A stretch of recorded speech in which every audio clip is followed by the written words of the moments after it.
দুর্বলতা। সর্বপ্রথম আমাদের দুর্বলতার বিরুদ্ধে যুদ্ধ করতে হবে, সাহসী হতে হবে, বীর হতে হবে। পাপের জ্বলন্ত প্রতিমূর্তি ওই দুর্বলতা। তাও যত শীঘ্র পারো ওই রক্ত শোষণকারী অবসাদ উৎপাদক ভ্যাম্পায়ারকে স্মরণ করো। তুমি সাহসী, স্মরণ করো তুমি শক্তির তনয়, স্মরণ করো তুমি পরম পিতার সন্তান। আগে সাহসী হও, অকপট হও, তবে জানা যাবে তোমার ধর্মরাজ্যে ঢোকবার অধিকার জন্মেছে।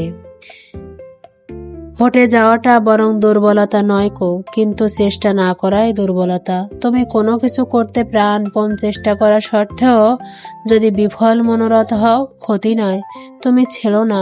ওই অম্লান চেষ্টায় তোমাকে মুক্তির দিকে নিয়ে যাবে। যে পরিমাণে দুঃখের কারণে মন সংলগ্ন হয়ে অভিভূত হবে, সেই পরিমাণে হৃদয়ে ভয় আসবে ও দুর্বলতাগ্রস্ত হয়ে পড়বে। যদি রক্ষা পেতে চাও, ভয় আর দুর্বলতা বলে কিছু রেখো না। সৎ চিন্তা ও সৎকর্মে ডুবে থাকো। দুর্বল মন চিরকালই সন্নিধ্য, তারা কখনোই নির্ভর করতে পারে না, তাই প্রায় রুগ্ন কুটিল ইন্দ্রিয় পরাবশ হয়। তাদের নিকট সারাটা জীবন জ্বালাময়, শেষে অশান্তিতে সুখ দুঃখে ডুবে যায়। কি সুখ কি দুঃখ বলতে পারে না, বললে হয়তো বলে বেশ, তাও অশান্তি, অবসাদে জীবন ক্ষয় হয়ে যায়। দুর্বল হৃদয়ে প্রেম ভক্তির স্থান নেই।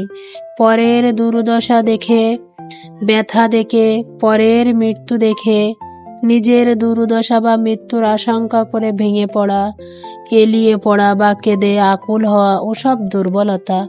যারা শক্তিমান তারা যাই করুক তাদের নজর নিরাকরণের দিকে, যাতে ওসব অবস্থায় আর না কেউ বিধ্বস্ত হয়।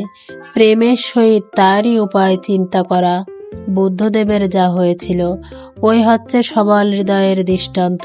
তুমি বলো না তুমি ভীরু, বলো না তুমি কাপুরুষ, বলো না তুমি দুরসায়। পিতার দিকে নজর করো, আবেগ ভরে বলো, ওগো আমি তোমার সন্তান, আমার আর জড়তা নেই। আমি তোমাকে ছেড়ে নরকের দিকে ছুটে যাব না, আর তোমার জ্যোতির দিকে পিছন ফিরে অন্ধকার অন্ধকার বলে চিৎকার করব না।